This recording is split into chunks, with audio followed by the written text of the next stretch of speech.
I'm Jordan Von Erickson, and this is Rogue. Or what is that your real name or? Yeah, it's my real name. Okay. Yeah. So just gonna start off by introducing the podcast a little bit. This is a podcast for survivors called Straight Outta Bullshit or Straight Outta Boarding School. It's an acronym, play on words. It's to spread awareness to the public about what goes on in these schools, the good, the bad, and the ugly. I went there January 23rd, 2007, and I was there 22 months. I graduated, I can't remember the exact day. It was like December, like right before 2008 or whatever. So yeah, I graduated from the program. So first year I rebelled. There's a whole bunch to that. I'm not really going to get into my story because this is like your time to tell your story today. But yeah, that's the gist of what happened. I spent the first year rebelling. And then when I almost got sent to Jamaica, I was like, oh shit, this is getting real. I don't want to, because I was hearing like rumors about Jamaica where they would break your arms and shit if you didn't want to listen because they don't have child protection laws out there. And so that scared me. I was spending a lot of my time in intervention and study hall for the first year. I just didn't give a fuck. I was like, my parents sent me there. I was like, you sent me here, fuck you. You're going to pull me, watch me act up and all this shit. And so after a year, I almost got sent to Jamaica. I was like, okay, well, I don't want to experience all that.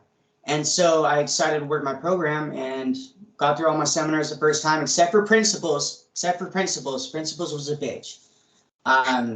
It was literally like you had to do everything like to the T, how they wrote it down. And if you got like any single thing wrong, you were chosen out of the seminar.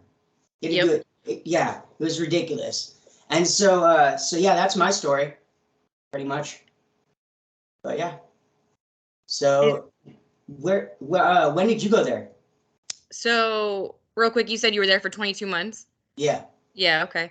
And I was told a while ago that the average was about a year, maybe a year and a half, depending. I remember hearing that. Yeah, so they said it because that's how, like, if you started out a little rebellious and then you started to work the program, that's the approximate time that it would take to finish everything, including seminars, and then work your way up the levels. Well, unfortunately, I was there for 3 years. Wow. Yeah. I ended up being there from March 2003 to about, I think it was like October or something like that of 2006. Wow. Yeah. I was there quite a while. I graduated the program, but it took me a while. And technically, I didn't even do the levels after 4. They kind of just were like, you've been here for so long. Well, you know everything. We just go. Like grandfathered in, sort of? Yeah, just go. Yeah. You're done. Yeah. I mean, you don't, in our actuality, you don't have to be level 6 to graduate. I was level 5. True. You know what I mean? True. I just, I didn't get that perfect, because at level 6, you can't have anybody stand up for you. Yeah. You know what I mean? Pretty much for feedback, or else they say you try next time or whatever. So yeah, I totally feel that. Yeah. That's cool. So yeah, did you rebel a lot, or was it just difficult for you? Kind of a combination of the both. I was pissed off. And it's funny because I was sent there for anger, not doing my schoolwork, and just like depressed, like a teenager would be, right? Regular teenager shit, yeah. Yeah, average stuff. And so I was adopted too, so they struggled with that. My parents did. You were too? Yeah, at birth. Yeah, okay. Yeah. See, it just seems like all the kids that were adopted, they were like, well, we don't want to deal with their shit, so bye. And then they just abandon us, which is exactly what I was afraid of, and that's a lot of my trauma. So to be re-abandoned by someone who says they love you and be sent to this place it wasn't just a culture shock, it was also a shock to my emotions too, that someone who says they love me and wants to help me to then bye, someone else with you. Yeah, it shatters your, like, literally what I tell people, like when I'm trying to describe like what it felt like being there and stuff, it's like, just imagine having all these privileges, all these opportunities and shit, and then one day you wake up and everything's stripped from you.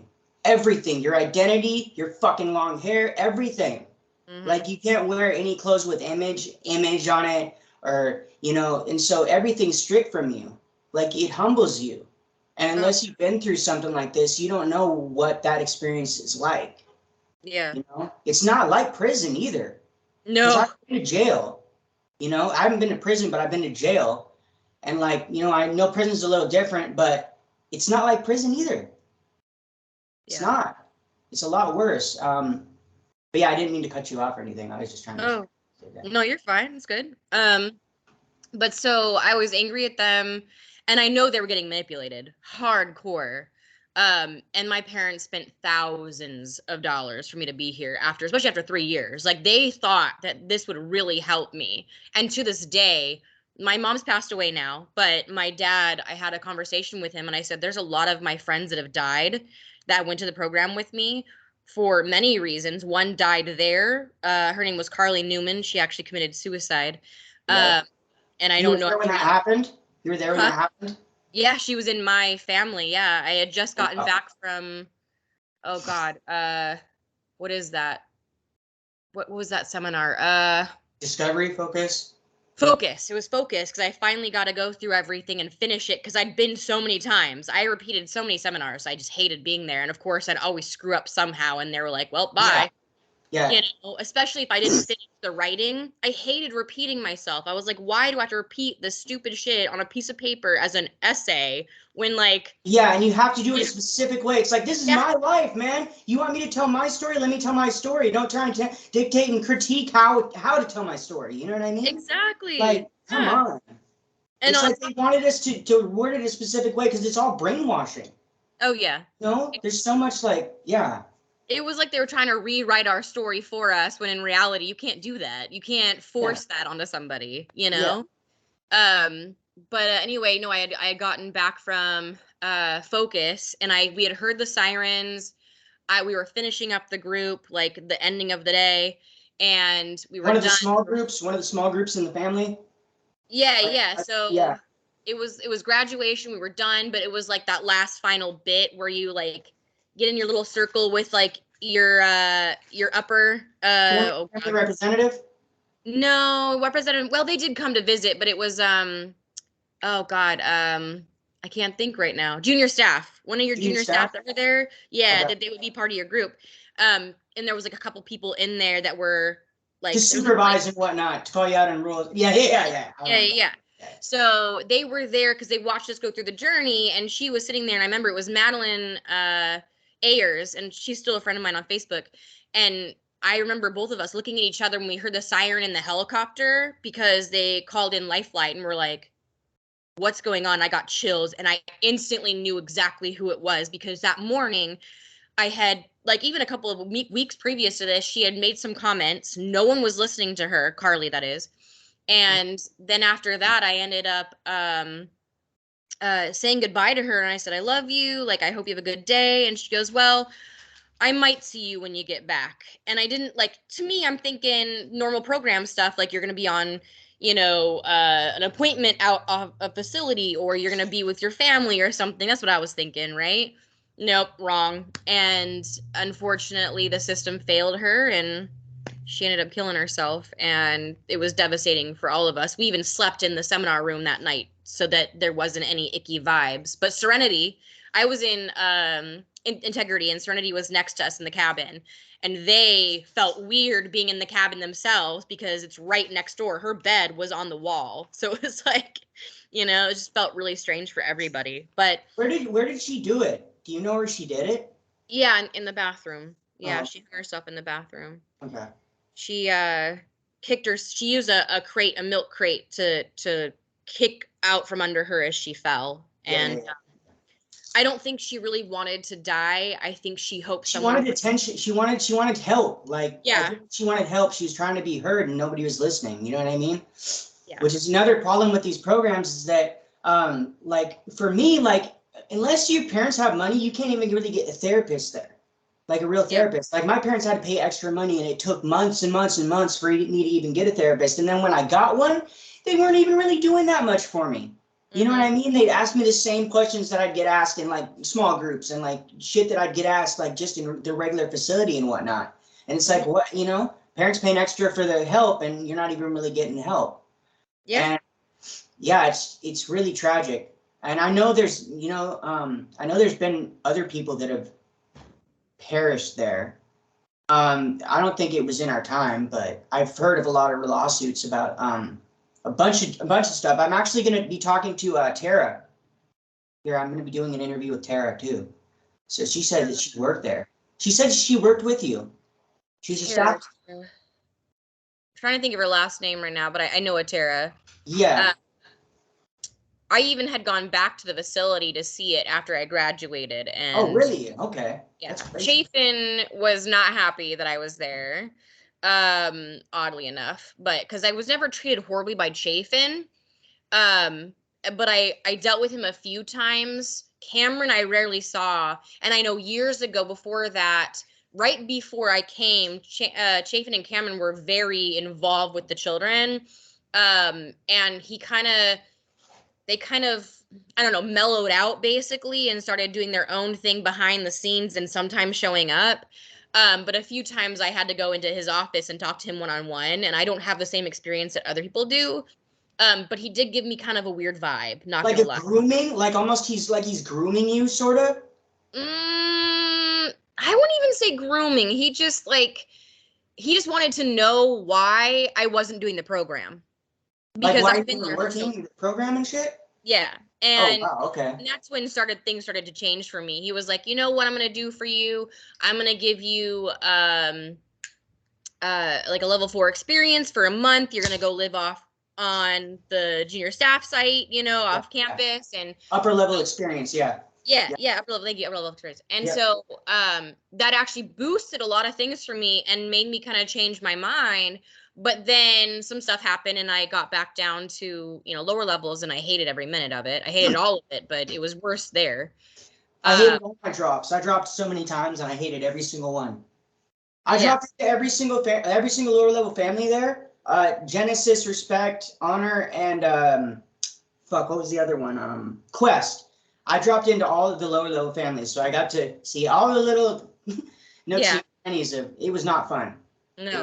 No, it sucks. Genesis, that's a new one. That must have been way after I left. Yeah. That was a newer family. Yeah. Because I left in 2006, and you were there in 2007, right? You said. Yeah. Yeah. So it probably had just been created. But anyway, point being is I had showed up back to the facility, and with another program friend of mine that I've known for years. His name was Chris. And Chris Deers? No. Okay. No, I love Chris too, but no. This different Chris. I don't know if he wants me to say his last name or not. Yeah. But he lived in Seattle. My parents and his parents knew each other, and they went to seminars together. Yeah. And so it was like perfect. And now we became like really close friends and have been since. And but we went back together. We also went back with, oh God, what's her name's kid? Oh man, one of the staff members who recently had passed away of cancer, her son worked there. Justin, that's his name. Okay, I think I know who you're talking about. Yeah. So he came back with us, and then Chafin wasn't happy about us being there, so we got to see the facility and see how it was. But it felt so weird watching people I knew there in line staring at me, and I was like, haha, like in my head, I'm like, fuck yeah, I'm free, bitch. Like, but in reality, I felt horrible for them too, because I was like, this fucking sucks. I'm watching several people that had to come back after graduating, standing in line, and I'm like, I can't even imagine what you're going through right now. Like, coming back after all of that. But they ended up putting us in a hotel and telling us to leave the next day. And which is strange to me, because you'd think someone who had been there for 3 years, you'd want back. We even had asked for positions to work there, even part-time or just a volunteer, because I didn't have anything else going on. Chris didn't have anything else going on. And it's all we'd known for so long. Yeah. That it just felt normal to us. And we didn't know what to do with ourselves, our lives. It just felt like we got taken so quickly from our lives. And then once you're done and you're graduated, they send you back out and good luck. Like, I know, and it's like it's so hard. It was so hard for me adjusting to real life.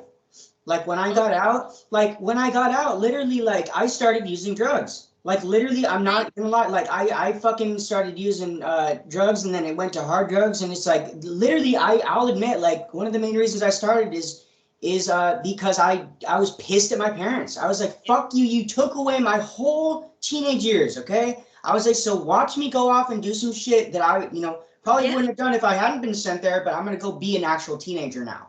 Yeah. And that led to doing hard drugs. And, I just, I'm 10 months sober now. I just smoke weed. Yeah, it was crazy, like reintegrating into society and just the relationships you have with people in there too. It's different. It's completely different. It's like the people in there know you. They know you in and out. Okay. The people on the outside, I'm not trying to preach to you or anything. I know, but I'm just trying to explain to the viewers that, when you're in there, like, on the outside, people don't get close to you. They'll lie to you. They'll use you, all this shit. None of that shit really happens in the program. You're like sheltered from all that, And so when you get out, it's just like a huge shock. At least it was for me, just huge, crazy, man. It was hard. It was, and congrats, by the way, on being sober. And because I know for me, like I said earlier, like I didn't do any of those things. I was pretty good kid. Like I had my moments because I was a typical teenager who had adoption issues. And having them send me there was just devastating. And then being there for 3 years, they missed a good chunk of my teenage years and my life. And so when I got out, it was like they still saw me. My parents still saw me as this 12-year-old kid, 13-year-old kid who didn't know what she was doing with her life. And like I asked my dad, I told him all this stuff about people dying, my friend killing herself and all that, and he was shocked, but he was like, Mom and I still believe that it was the best thing we ever did for you, blah, blah, blah. And I'm like, how can you think that? Like, it just, because they never went through that. They got manipulated. They really believed everything that they were told. And it's disgusting. And it's still happening to this day.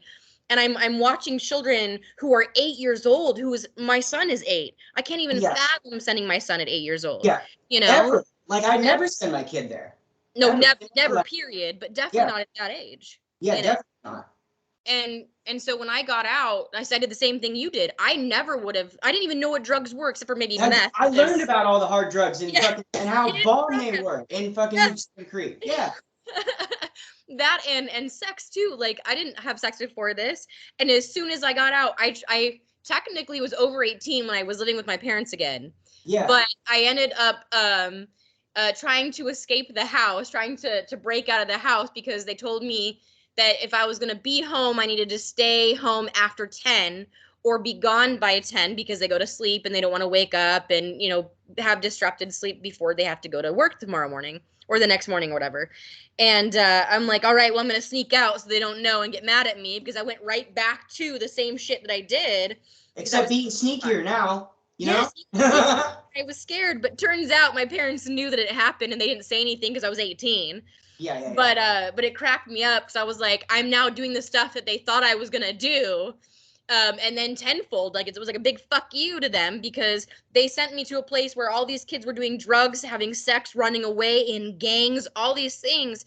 They still shouldn't have been there. It was an awful place. It wasn't gonna help anybody. Yeah. Other than maybe keep them from being killed. That's probably the only thing it did. And it actually made my issues worse being there. And then some. And like you said, going back to the therapy, I had a therapist. I had 2 because I had Mr. Linderman and some other woman, I can't think of her name right now. And Mike Linderman was the adoption. One sec. Oh, you're fine. Yeah, go ahead. He was the adoption group leader and / therapist. And I actually got more out of that than I did my own therapy there. The adoption group? Yeah, I was an adoption group. Wow. So, and it was because I felt like the only therapist there who did care was him. I think he really did care about the students. I've heard horrible things about him. They never happened to me. But a lot of stuff went down with the staff. Was that Lindemann? Was that Lindemann you're talking about? Linderman, yeah. Mike Linderman? Yeah. Okay, yeah. I think I know who you're talking about. He looks like a cowboy. Yeah, I know who you're talking about, yeah. So, and then same thing with Cliff Payne. I don't know if he was there when you were there, but I remember him. Yep. Oh Jesus! So he was the one with the red hair. Yeah, it was like a strawberry blonde. Yeah. And I loved Cliff, which was so weird. Cliff was the only one other than Mike that really seemed to care about me and wanted to see me do good. But I've also heard so many horrible things about Cliff being super creepy, and that I just didn't notice that Cliff was grooming me and like had the hots for me. And I'm like, I don't know about that one. Like, I didn't fill out till I was like 15 or 16, and he'd already been hanging out with me. But like everyone said I was special case, which is probably true because I've been there for 3 years. Like, what do you expect? They would favorite people there. I know for a fact they favorited some people. Oh, yeah. I know, there was you could tell. Like even in lower levels, there's certain kids like when the first family I could drop, I was in honor. There was a guy there named Al Creekmore or whatever, and he was this big family father. He was like, he was really big. That's all I'm gonna say.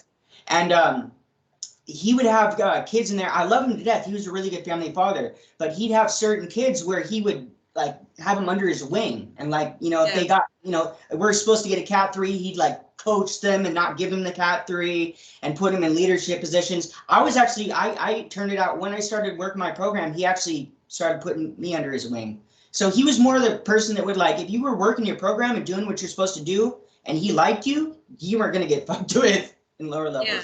So there's definitely favorites for sure. Oh yeah, of course. And there were so many staff members that I got really close with. I wasn't popular, but everybody remembered me for my big booty, and I hated that.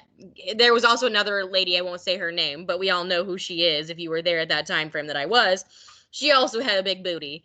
And so we got noticed for that. And there was crushes, of course. You weren't supposed to look at the boys, but there was always something going on. And, people passing notes, staff letting shit happen that wasn't supposed to happen. But if it hadn't been for those staff and those moments, I think I would have hated it even more, And I'm not one staff that loved the kids and wanted to help. Yeah, exactly. Even the ones that like didn't. They were taught and told as staff to do certain things to help students push them through the program and to do the work. But then there was some staff that knew it was a bunch of bullshit and they just wanted to make sure you were okay. And those are the kind of staff that I appreciated more because they weren't trying to force me to do something I didn't want to do and I knew was wrong. And that's why it took so long to get where I was because I was angry at my parents and I said, you know what, I'm just going to sit here and do nothing for a year and they're going to pull me. Little did I know. That's what I thought.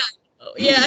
Watch me act out so much that you'll have to pull me. They won't want me here. I was trying to get kicked out of there. Like I was trying to have them be like, no, we can't have you here. But that turned into like, okay, if we can't have you here, we'll send you someplace worse. And I was like, well, fuck you then. Like, you know what? Like, yeah. It was terrifying. I was terrified to be sent off because we had kids coming from Costa Rica, kids coming from Jamaica, kids coming from Mexico, all these places that finally got shut down, thank God. But I was terrified of all the stuff because like you said, they don't care. There was no laws, no regulation. There still probably isn't if they're out there. Even my cousin went to one in Idaho before I got sent off. He had been in there. And it was more one of those where you literally do labor. You do hard labor to earn. Oh, so it's a slave camp, pretty much. Yeah, it was. Yeah. And he doesn't talk about it. He ended up going right into the Marines, Marines, the Army. Sorry, but and then oddly enough, because I had been there for so long, you just like prison, and the only thing that's similar to prison and jail is that you become so institutionalized, being there for so long that all I knew was to follow rules. Yep. And I'm Sagittarius and I'm very stubborn. That's just who I am. I don't like authority. And this place made it a million times worse. I told everybody to fuck off. I was always in worksheets. The one place I never ended up except for once was the Hobbit. I never ended up in the Hobbit for once.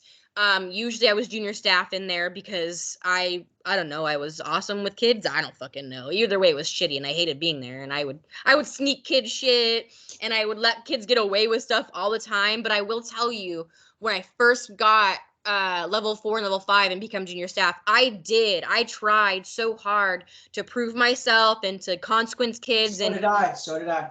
But I became bitter and angry because I knew what it was like to be them, and I was treating them how I hated being treated. And so finally I'd shifted myself. It took a while. But I was constantly in worksheets, constantly, and I hated it because I never wanted to do schoolwork. Me too. Come to find out, I have narcolepsy, so I was falling asleep in class. I was absolutely tired all the time. They didn't understand why, and I got consequented for it. It was awful. Of course. And no one thinks, okay, maybe there's something seriously wrong. Maybe there's something mentally wrong, physically wrong. Let's figure this out instead of... you're just a bad person because you're breaking the rules. Exactly, yeah. And so, yeah, I would sometimes, instead of giving them a cat 3, I give them a cat 1 or whatever. Like, they still got in trouble, but like, I was trying to be nicer and help them because I know what it was like. And, but I was also brainwashed into thinking that this was important, that this was going to help some of these kids. And in reality, is a whole bunch of bullshit, you know? But like, I don't know. I was so glad to leave, but after being with my parents for a few months, I was like, I'm done. I'm out of here. I can't do this. I just felt so weird. I couldn't shift back into the life that I had. I couldn't go back to school. I ended up trying to do school online. That didn't work out. Did you get your high school diploma? No, I got my GED because I just felt so overwhelmed. The credits didn't transfer like they were supposed to. Yeah. I heard a lot of people had problems with the transfer of credits. Luckily, I didn't, but I fucking No, go ahead. Keep talking. I don't want to cut you off. But oh, you're fine. Yeah. But yeah, so I ended up having to try to figure that out, and I was like, I'm done. I can't do this anymore. There's got to be something. I don't feel normal. I feel like a black sheep, as is in my family. But on top of that, now going through what I'm going through, no one understands except for the kids that I went to school with, you know, and even them, they're so far away. Most of the friends that I went to school with that lived in Washington were on the west side. I was on the east side, you know. Yeah. So that's why I ended up moving in with Chris, and then Bobby Boucher and I hit it off. You don't know who he is, but we ended up being in the program together. Some of you will know, but I ended up then moving to California with him. And then after that, we had a falling out. Some stuff happened, and I regret it, and I apologized to him. But I was young and stupid, didn't know what I was doing. I didn't know how to fit into society. I didn't know how to have it. Like, I didn't know any of the skills that you're supposed to learn throughout high school. I had none of those, and I was thrown out into the world, and they're like, good luck. Yeah, real life society, real life skills. Instead, we were institutionalized and brainwashed. Yeah. And so because of that, all I knew was to join the military. My dad was a Marine. A lot of my family are military, and I thought, fuck it, let's do it. And I did it, one, to have my dad be proud of me, which I don't even know if he is to this day about it. I'm past that now. But I did it too also because I was institutionalized, and it's the same thing. You walk in lines, you listen to authority, you follow rules, you do what you're told, all that. And then you move up in ranking. It was very similar to the program. So I got to that point where it was just like, this is all I know, then fuck it, let's do this. And I'm getting room, board, and pay. But at the same time, I had just been through a traumatic experience with my ex-husband. I got married really young, thinking, I don't know what else I'm supposed to do. I didn't know how to have a relationship, how to have friendships anymore, you know? So I did all the things that they didn't want me to do. And I started doing drugs. I had done coke a few times. Thankfully, I'm too scared to do a lot of these things because I've watched so many of my family members drink themselves to death, do meth, heroin, die from that, you know? So I didn't do meth or heroin, anything like that, but I did try like ecstasy. I tried coke. I did all these, and I hated every minute of it. Yeah. And I ended up on weed. I'm now a stoner. That's okay. I think a lot of us are. Yeah. Just to deal with shit. Yeah. But it was just to enhance conversation, and just it enhances every part of my life, I feel like. Oh, absolutely. 100%. Makes me a better person. Oh, agreed. I love weed. It makes me a better mom, a better human. I'm less anxious. And it's so much better than the pills that they would give me for anxiety or depression or whatever. And thankfully, I found out I wasn't actually depressed. I was just a typical teenager and had narcolepsy this entire time. Yeah. You know, like what kid is able to sleep in till 1 o'clock, you know, after going to bed at 11 o'clock at night, you know, like unless you're depressed or you have narcolepsy. You know what I mean? And just for the viewers, in case they don't know, what is narcolepsy? Oh, sorry about that. Narcolepsy is a disorder, a sleep disorder where your body, you can fall asleep anywhere. It's not like you see on TV, like Rat Race, where he just falls asleep standing still. That was hilarious. It was great. But you can. It is a possibility. There is extremes. Thankfully, I'm the kind of narcolepsy that can still function day to day. I can drive. But if I notice myself, I push myself too far, I notice myself starting to fall asleep talking to someone, I have to go take a nap. I have to. Yeah. I also have ADHD, and so I take Adderall to help me stay awake, but to also function during the day. And you said you have ADHD too, and I think a lot of kids actually from the program had ADD or ADHD, had a lot of mental disorders that weren't taken care of, like I was talking about, and or were exacerbated because of the program, and then the trauma on top of that just made everything worse. And my anxiety was so my PTSD came from the program. See, a lot of kids did too. Yeah. I had PTSD from when I was a kid.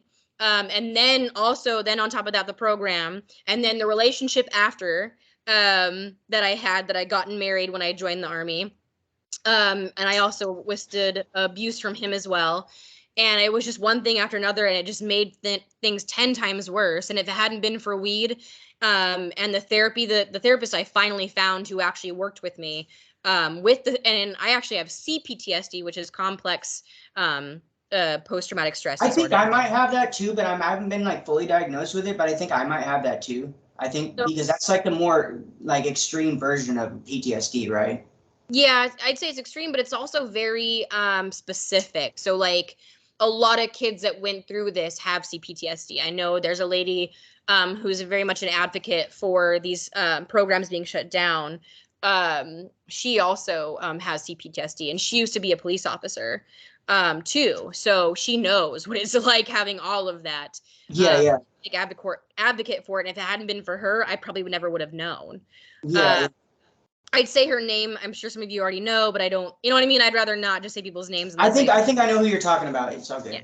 Yeah. So another lady too, who she's also big in this. She's going through some stuff right now herself with the T.T.I stuff. The what does even T.T.I stand for again? I can't remember. Troubled Teen Industry. Thank you. Yeah. So and then there's W.W.A.S.P Association, which is the Worldwide Association of Specialized Schools, which is like the umbrella that all these boarding schools are under. WASP, right? Yeah.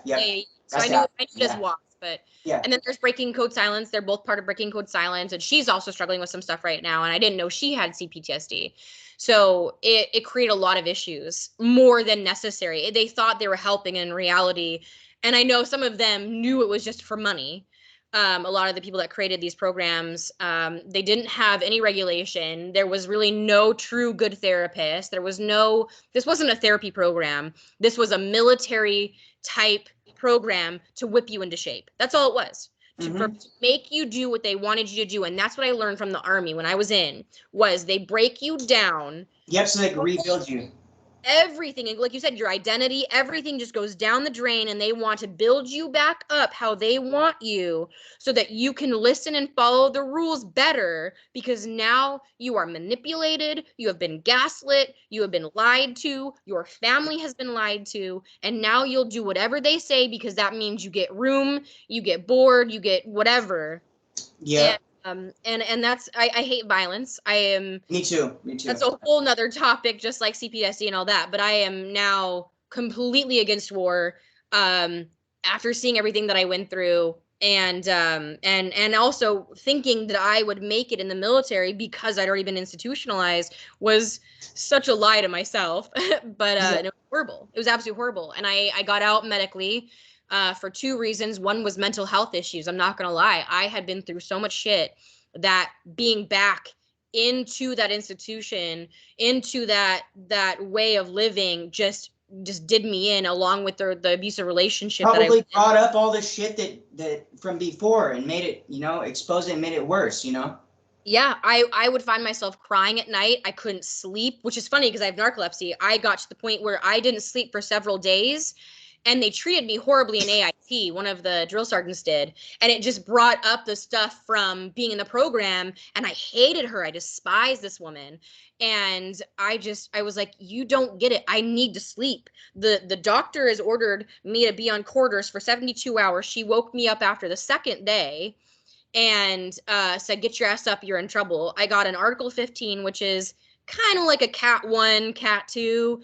Nothing really happens. It doesn't go on with you later on, but you're still in trouble. Yeah. And then I had to get duty, so I had to do like hard labor and stuff, which was pointless. It was like the same shit I got in the program where, oh, there's a whole bunch of rocks over there. Pick them up. Work projects, yeah. Pick them up with all those rocks in this bucket, transport them all the way to the other side of the facility, drop them off. Okay, you're done. Do it again for no fucking reason. They didn't need to go anywhere, Yeah. And so, God, it was just awful having all of that be brought up. And a lot of my relationships failed. A lot of my friendships, I became someone who I didn't want to be. I lost my identity completely. And it took me up until about, I don't know, I was 27, 28 when I really started to find myself. That's why I changed my name. For some of you who don't know, my name was Heather Jackson in the program. I was going to ask about that. Yeah. Yeah. And come to find out, being adopted, I finally met my birth mother, who also passed away, and my biological father. And my name was Athena when I was born. It was Athena Heather. During the adoption. Awesome name. That's an awesome. Thank you. My dad was obsessed with The Who and their song. So that's where it came from. And I'm also mainly Irish. I'm black. I'm Irish too. There you go. Yeah, high five. So the Heather came from the Scottish Irish area. And then my adopted mom changed it to Heather. And I was known as Heather Natalie Jackson for a long time in the program. That wasn't obviously my last name when I was adopted, but my mom had gotten married halfway through. So I was like 10, 11 when they met. And that's when everything kind of went downhill. There was no integration. There was no respect. Everyone was invalidated. Everyone yelled at each other. And that's kind of what led to me going to the program. They thought this would help with communication. This thought it would help with me getting better and, feeling happier. But it just made me worse. It just made me angrier, more depressed, more bitter. I have a great relationship with my dad now for the most part. It's kind of more superficial than, deep, but, my mom and I'm glad before she passed away that I got to have that connection with her and that bond. And then I had kids and I was married, and it really, really deepened, our connection did. And I was really sad when she passed, and I don't know what she thought. I know she was proud of me, for making it as far as I had and doing the things that I had, but I never felt like I could amount to anything because of the program, because of everything I went through. I felt like everything that I wanted to do with my life, I couldn't do. I feel like I couldn't go. Why did you feel like that? Mainly because of the relationship with my family, how I was a people pleaser. And that's what I learned in the program. If I people pleased, I got levels. I got what I wanted. I could move on. I had to lie. I had to fake it to make it. A lot of us did. We faked it to make it. I did. Towards the end, I had to. I was like, I need to get out of here, man. I need to get out of here. You think you're like, okay, maybe there is something to do this, because you're so brainwashed, and you start to do the program, quote unquote, work your program. But then later you're like, fuck this. This isn't getting me anywhere. I'm angry. I'm bitter. Like, I'm not going anywhere. No one gives a shit. None of us are really here, and like for, like, how do I word that? Like, all of us there were, sorry, my son asked me a question. So half of us were there for like drugs and sex, and half of us were there for like, like I was, communication issues and not wanting to do this, do school and everything, and anger. And then there was the people that were sent by court. By courts. Yeah, that too. Yeah. I wasn't kidnapped. I lived in Spokane, Washington. I'm glad I wasn't. Right.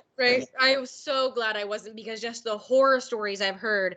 I was taken from school. They lied to me, said that I was going to be going to a doctor's appointment. And it was like, I don't know, 3.5, 4 hours away to Missoula. I mean, not to Missoula, to Thompson Falls. It's like, what, 2.5 hours from Spokane to Missoula? I'd have to look it up. But Sounds about right. Sounds about right. So either way, it was like if I were to go from Spokane to Seattle, it's about that time. Yeah. So I knew probably halfway through the drive. But anyway, point being was, I just felt like I could never amount to anything, because I didn't do anything in the program. I didn't work the program after a while. I just sat and did nothing because I was so angry. I learned everything. I've been through the seminars over so many times, several of them. And then I did all the PCs, the PC1, the parent-child conferences. So PC1, PC2, PC3. I graduated, but I should have graduated 2 years previous to this, you know. Yeah. So At I never least you graduated. At least you did it, you know? Well, yeah, I finished it. I did all the seminars like I was supposed to, but I didn't earn the levels. It felt like it was a huge popularity contest, you know? Well, it And was sort of, yeah. Yeah. well, some of the people actually deserved it, right? And then some quote deserved it, but quote unquote, but like some were there because they just did everything they were supposed to, faked it to make it, and were popular. You know, it kind of depended on the staff, it depended on the person.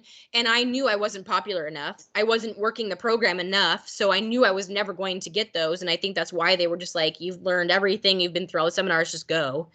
You know, there's nothing else you can learn here. You know, almost and like they pushed you, almost like were trying to push you out. Yeah. You know what Yeah. I mean? Yeah. So because of everything and the relationship with them and my parents and everything, I just never felt like I was going to amount to anything.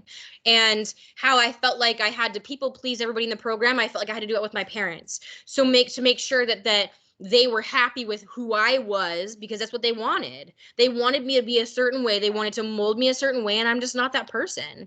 Yeah. And you know, I've learned it's taken me 33 years to get to this point where I'm going to do what I want. I'm going to smoke weed. I'm going to raise my children how I want.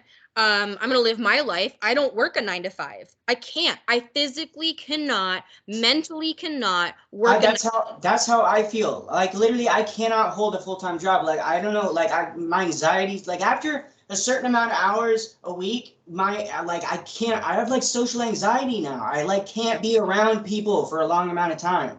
Yeah. And I have a lot of trust issues too, and it's just it's extremely hard for me to make friendships and relationships. Like right now, I have like two actual friends that I consider like actual friends. Yeah. 2 people in my life, and it's just like, well, I feel like we'll probably end up talking more and stuff like that. Hopefully, but yeah, it's really hard for me to make friends. I have a really bad trust issues, and I'm just I just know what people are capable of, and I've just been through so much that it's just I completely understand. It's really hard to make relationships. It's really hard to have like. I want to say that the program gave me like self-confidence. What it did for me is I know who I am now. Like I'm an empathetic, loving, handsome, and powerful young man. That's literally like I believe that the I am statements they were a good thing, but I feel like the way they got to that wasn't the best. Like the way that they did the seminars wasn't good, but I feel like there was good things about them.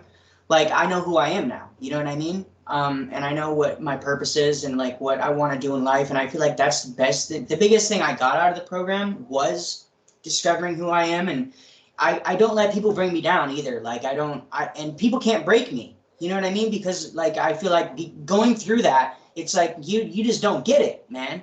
Like I've been through hell. I've been to hell, bro. Yeah. Like I was there 22 months. I was literally there. Like, and I've dropped into several layers of hell too, because I dropped so many times in the program. Oh yeah. So I didn't just experience one plane of hell. I experienced them all. Yeah. And so now it's just like, I can't be broken. And it's just, and even just talking to people about the experience of the program is so hard. So that's why, another reason I'm really happy that I can do this now, you know? And I hope that it takes off and that people, I've gotten a lot of interview requests. I already have this whole week, next week booked out. So I'm hoping that this takes off because I think that it can be really good and beneficial for people to talk about their experiences and to see like good, bad, and ugly. You know what I mean? Because I know there are some people that are probably going to get on here and be like, it's bettered my life. Because I know I've talked to some people that are like, it bettered my life, made me better. And I just think that it's so interesting to me to see all the different ways that people interpret it being there. You know what I mean? Because not everybody's going to interpret it the same. And I think it's going to be really eye-opening to people too. Not only see the horrors and terrors, but to see when it does work right, how it can help people. You know what I mean? Yeah. And I feel like this whole industry needs to be regulated. They need to be completely regulated. If they're gonna do something like this, it needs to be completely regulated.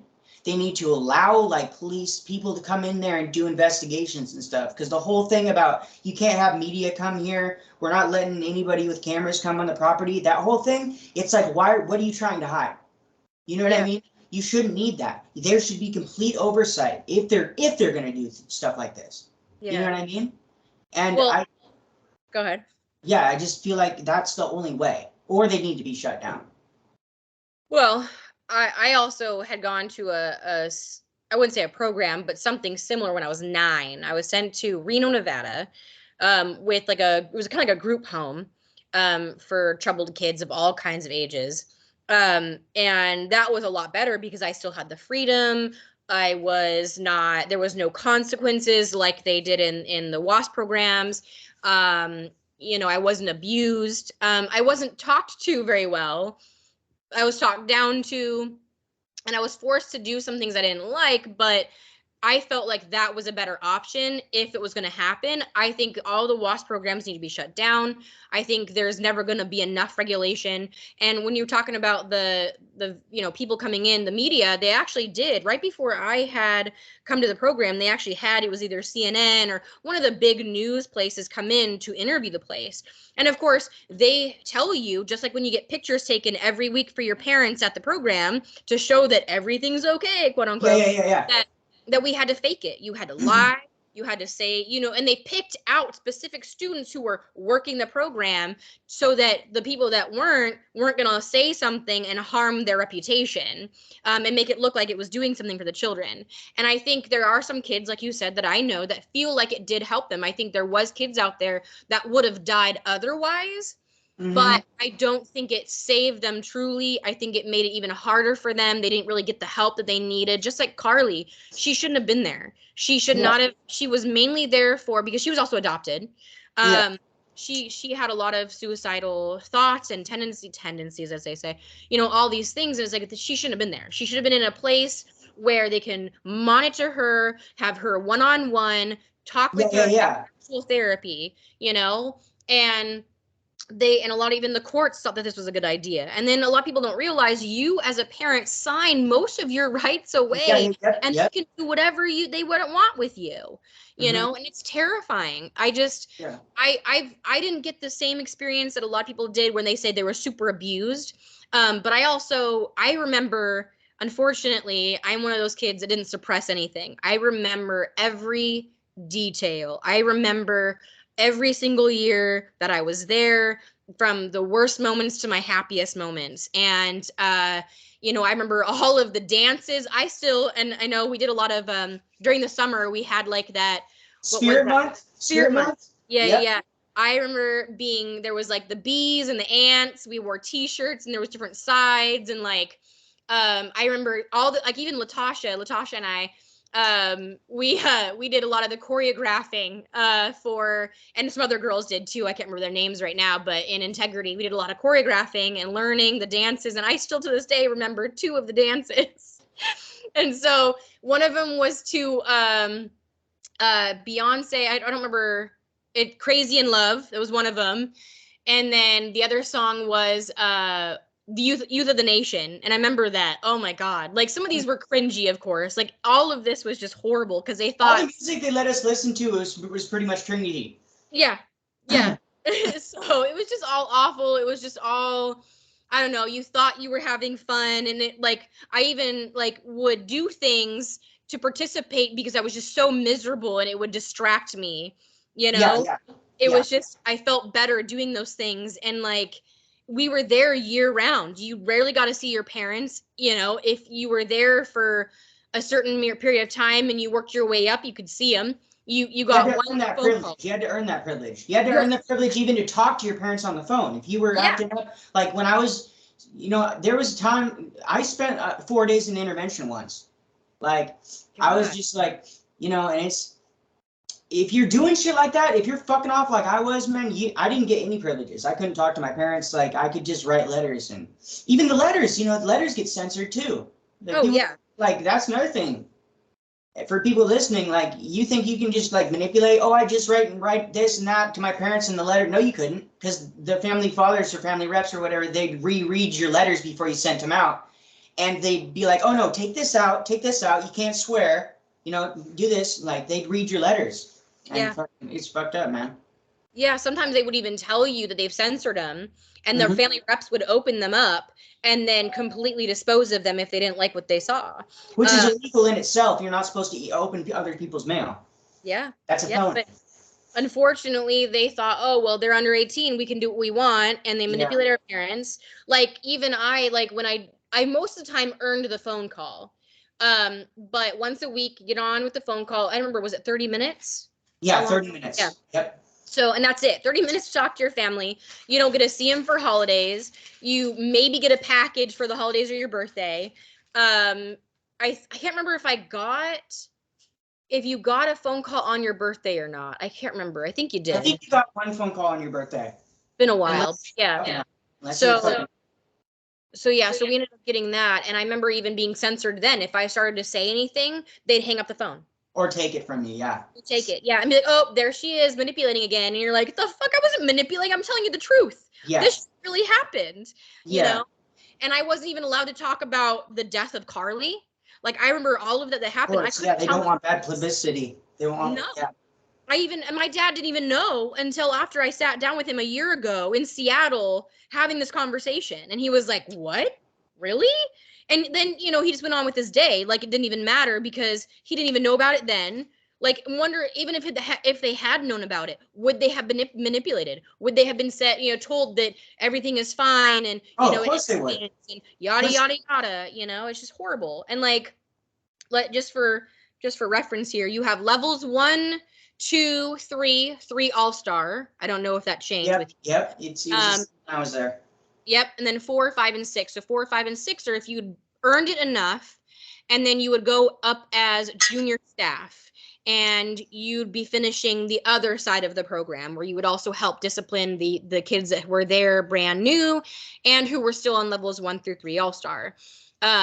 You also got, if you weren't on probation, which means that you did everything you were supposed to, you were level 2 and up, and you did all your homework like you're supposed to, you at store once a week we'd go to what's called store. Oh, I forgot about that. I remember store, that. Yeah. And you'd get a chocolate bar or one candy bar, yeah. And if you were junior staff, you got 3. So now I'm sitting there, my boyfriend and I we're talking, and I get a big hunk. And I used to not like big hunks. But when I was in the program, Charleston Chew, big hunk, and there was like another one. Abba Zaba? Yeah. You would savor that because it's all you would have, and you would get the type of candy that would take a while to eat because you would savor it. You know what I mean? Mm-hmm. And just like on Sunday nights when you get your treat or whatever after for like snack time and movie, you'd save that freaking cookie. And to this day, I still can't eat certain things because of that. Like the Pop-Tarts, I can't stand Pop-Tarts. I can't. Biscuits and gravy. I don't do sausage because of biscuits and gravy. For 3 straight years, every single weekend, I would have biscuits and gravy, and I still to this day can't eat it. It makes me nauseous. I get flashbacks. I just can't do it. Yeah. And I remember. Horrible. I hate biscuits and gravy. Yeah. And then getting, what was it? Like, I still have the consequence sheet. I'd love to be able to post that. I think people post it all the time, but the consequence sheet, like the ridiculously, like shadow boxing. For everything. Yeah, there really was shadow boxing. Like, who did that, right? Like, boys maybe, but swearing. I got in trouble. Spitting. You got in trouble. Yeah, but sometimes you have to spit. That's disgusting. Yeah. Oh, spit it. You got to spit it. Just swallow it. Swallow it. Or spit it into a napkin. That's what they wanted you to do, yeah. Be all proper about it. Walker, stop, honey. Don't do that. Sorry. So I ended up being raised by a family who was very about manners and how to eat properly, how to sit at a table, like all that stuff. Like, I got taught that. So I did a lot of that stuff while in the program, and so that kind of helped me, is I already had these manners. I did all these things, but the one thing I didn't follow was cussing. And we had the rules at one point where you would stand staff it, or you could self-correct. Yep.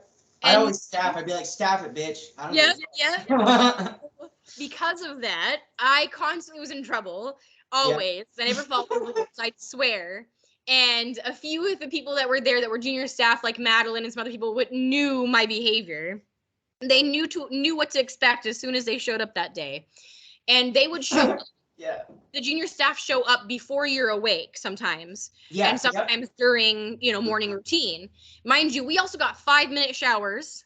You had like 5 minutes to go to the bathroom sometimes. 30 seconds to have your feet on the floor in the morning. Yep. The rest you get that 3. Yep. You had to have your bed made. You were screamed at, yelled at. You had to have all your stuff in order, your shower stuff done, your toothbrush. And of course, being when you're the new kid, you don't know what's going on, and you have no one helping you because you're Cat 1. No one can talk to you unless you're level 3. You can't talk to a level 1. So you're sitting there like, what do I do? What do I do? And you're panicking. It's just like the military. You're like, go, go, go, go, go. And they expect you under stress and anxiety to know what to do and how to do it and perform it well and be ready and done on time. And I'm like, and me. They expect you to have read the manual, and nobody does that. Nobody fucking does that. Dude, I was getting yelled at like within like 30 seconds well, not 30 seconds, but probably like 30 minutes of being there. I was already getting yelled at like, hey, self-correct your Cat 3. I was like, what? What is that? They're like, staff corrected. I'm like, what the fuck? And then like, self-correct your swearing. Staff corrected. Fuck you, staff that shit, That's what I would do. I'd be like, staff it then, bitch. And on top of that, like, I was like never on time. My hair, they never let you do anything with your hair. And people that are of color, or any kind of ethnicity that had different types of hair, they don't care. You had to get a special note to do your hair. Like, they made it so if you had a note that you there was this one guy there, I think 1 or 2 people that were there during the time I was there that had dreads. And they were Rasta, and they had a note that saying they were Rasta, so they got to keep it. I was like, that's awesome. That's awesome. That's badass, dude. Yeah. But I know a lot of the girls, Latasha and a few of them that had, ethnic hair, they were allowed to have someone braid their hair and do that and keep it. And, because I felt bad for them. I can't even imagine. Like, I have when I was younger, and no one take offense to this, but I'm Jewish. I was, and I'm also Jewish by blood. And I got a lot of my friends who said I used to have a Jewfro. I also got bullied for having a Jewfro. My hair is very tame right now, but in the program, if I had curly hair, it would be like out to here and just poof because with it. I couldn't, and I couldn't have someone else braid it for me. And I finally got permission. And mind you, I'm part Blackfeet Native, but I don't have ethnic hair. I have very thick curly hair, but that's it. So I actually had a girl named Kiri. She knew what she was doing. She knew how to braid. And so she actually would help me braid my hair. That was the only note that was after like a year or 2 being there. And I remember sitting on the bathroom box. The bathroom box was in the middle of the floor. It was this huge box that you had a bunch of razors, and we weren't allowed to have regular razors. Razors, it had a lock on it. Yep. It had a lock on it, and all the extra stuff that wouldn't fit in your laundry baskets underneath your bed would go in there. Yeah. And so I finally got permission to do that. We only got a haircut once in a while. You couldn't wear makeup. You couldn't have your own clothes. You had to have uniforms because they was trying to strip your identity, strip who you were. But they took away even stuff like condiments, salt, ketchup, mustard, sugar. I hate oatmeal to this day because the oatmeal I would get would have no butter, no sugar, nothing. It had raisins in it. It was absolutely disgusting. Yeah. I hated it.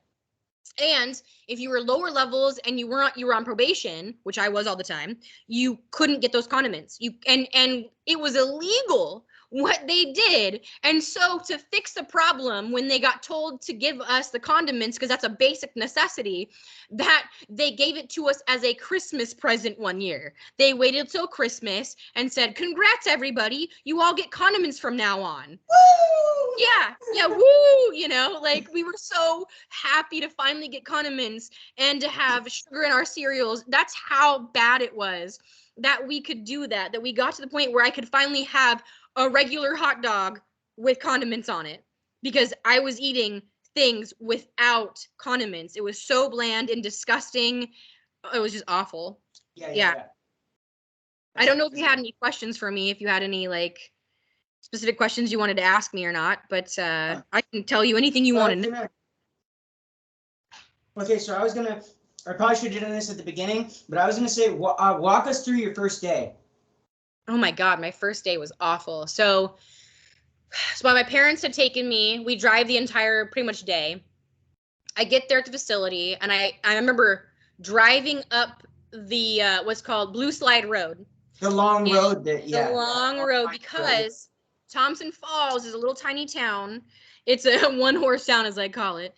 And it was down below the mountain, and you had to drive up Blue Slide Road to get to the program because it was hard to escape, and it was impossible, pretty much. It was impossible, yeah. And if you did, you were like lucky, and then sometimes you got caught from the people down below. People down below in the town didn't really know what was going on, but they knew that we were supposedly like troubled teens, kind of like in juvie, so that they would get something for returning us. Probably money. Money or whatever, yeah. So if they caught us, but I remember getting up there. I remember getting out of our car, which was a Durango.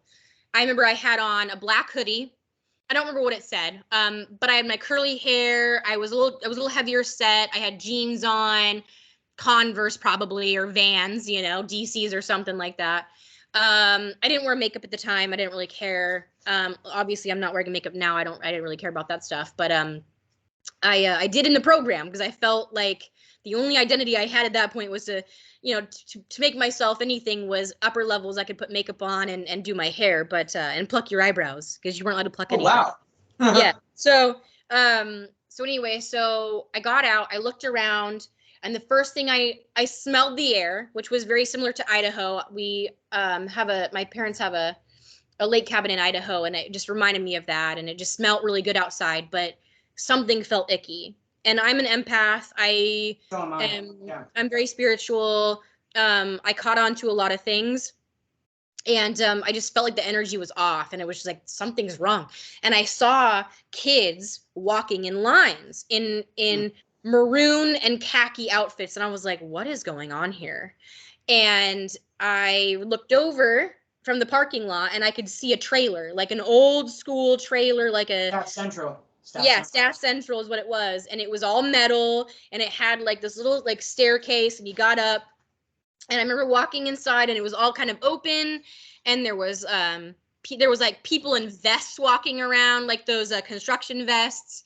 I remember just everyone looking so sad and depressed, and I just didn't know what was going on. And I remember Miss Shelley came out to talk to me. She was an older lady. You could tell she had blonde hair, but it was now graying. And she wasn't mean to me, but she wasn't very nice either. She was very hardcore and strict right off the bat. And I remember there was an office to the side, and that was Mike's office, Mr. Mike, different Mike, not Linderman. Mike Terry was his name. Bigger guy. I remember him. He was a hard ass, but then we met up after the program. His daughter was from Yakima, and which is where I live now is Tri-Cities, Washington. So it's about 2 hours from Spokane. I'm about an hour away from Walla Walla, and I'm about an hour away from Yakima. I'm kind of like central, but down further in the state. And his family lived there, and I went to visit him one time, and he was super chill and super cool, and like he even regretted a lot of the stuff that happened, and he really loved us kids, and so it was interesting. But at the time, he was a hard ass, wanted to follow rules, do everything that Chafin and Cameron wanted them to do. And I remember Shelly taking me. I got to say goodbye to my mom. I was crying. She gave me a bear, which I had to this day. That it was like a teeny beanie baby, but it was like one of the bigger ones. Yeah. And it was blue, and she felt bad, and it had even had a rainbow like thing around its neck. I think it was a ribbon. And I remember Miss Shelley looking at me and said, well, unfortunately, you're not allowed to have those. And I'm like, we can't have stuffed animals? Nothing? And I remember my mom dropping off bedding with me. It was a comforter set and a pillow. And I had to take off all my jewelry. if I had makeup on, I had to wash it off, but I didn't. She let me say goodbye to my parents. I watched them drive away after I think they filled out paperwork. I'm not sure. And then she took me into one of the cabins that was empty. One of the families was, I think, either at lunch or dinner. I think it was dinner time. Yeah, so they were either at dinner or they were back at school or something. And she had me with another staff in there. I don't know who it was. And I remember going into the bathroom. She tells me to strip down completely naked. And then tells me to spread my legs and cough. And I don't know what that means. I'd never been to jail or prison. I didn't do drugs. I didn't hide stuff, you know? Like, what the fuck is happening? Yeah. And then later explained to me, some of the kids did, because I had to learn from them, was that some kids either will hide things up there like drugs or whatever, paraphernalia, as they called it. And we even had a girl hide a pipe up there, a weed pipe. So, but anyway, so then by coughing, that would open up your muscles and, you know, of course, you'd drop it, whatever was in there. Yeah. And then they had to watch you completely naked, make sure you had nothing on you. Then they even checked my hair, because my hair is so thick. They checked my hair, and I'm like, what are you looking for? What is this? You know? So that was traumatizing, because I had really bad self-body. It's dehumanizing. It's dehumanizing. It really is. Like, this isn't prison, but they made it seem like it was. And we're still teenagers too. Yeah, we're teenagers, and that's like. For those kids who are LGBTQ+, I can't even imagine going through that, or people that had already been violated, raped, molested, whatever. That's traumatizing all over again. Mm-hmm. You know? Re-victimized. Exactly. Yep. It was just awful. And so then I was given these clothes that weren't even mine, told to put them on. My mom, I think she dropped off bras and underwear, and that was it, right? Clothing-wise and socks. All the rest was, you know, your uniform. And then later you get fitted, and then you know, they get ordered for you. And I remember after that, we had a discussion. I think I was even forced to take a shower, actually. I was forced to shower and then put on their clothes, which was whatever uniform was like used and had been there. And then I joined the family, and it was the most awkward situation, because everyone's looking at you. You're the new kid. You don't even know what you're doing. They go over basic rules, but I don't even know what's going on, because I'm so anxious, so overwhelmed, so stressed. That's a sensory overload. It is a culture shock. Did they sign you like a buddy? Yeah, buddy at the beginning. Yeah, my butt buddy. Yeah. So you had a buddy at the beginning, and I can't remember who it was to this day, but they were super nice. They really tried to help me. And the next person Same with mine. Yeah, because they knew the shit you were going through. Yeah, and first days are the hardest. Oh God, the first like week was awful. Yeah, the first So then my first consequence was looking at the boys. Mm-hmm, and I didn't know you weren't like, I glanced over to look around. You probably just turned your head that direction, and then you probably weren't even looking at him, right? I wasn't looking, but you would get in trouble for even like looking over and going, oh shit, whoops, you know. Even looking at a line. Looking at a line got you in trouble. Yeah. Talking in line, like, oh, just awful. If you're not heel toe, you had to stop heel toe. Yep. Yeah. Oh my gosh, I can do that with my kids, my spouses that I've been with. I will walk behind them and not even realizing it. And I'm in sync, and I'm like, God, what am I doing? It's awful. You know, I still have tendencies to this day. You know, and some of the stuff that I do is because of them. I couldn't take regular showers for several years. What do you mean by regular showers? So we had 5 minutes to take a shower. And you had to grab, so there was morning shift and night shift. So if you were morning shift, which was top bunk, you had to get off your bunk, run to the showers, and like a certain amount of time for the water to heat up, and then you'd have a certain amount. Yes, you do have it heat up, but still, like the fact that you had 5 showers, I'm like, they're like, you can do it, it's possible, and I'm like, oh shit. Yeah. So you learn to get your hair if you want it done, And then you also learn to get your hot spots. So, and I did this in the Army too. I don't know why I thought to join the Army other than I knew I was already institutionalized because it was going to be the same thing for me. But it also helped me because I was able to actually do everything, get dressed, get out of bed, whatever, make my bed, take the showers, whatever, and before anybody else because I'd been through this program. So well, it probably also helped to have a schedule and like to have like a set day. Because I know for me, like I almost like I don't like being told what to do, but I almost like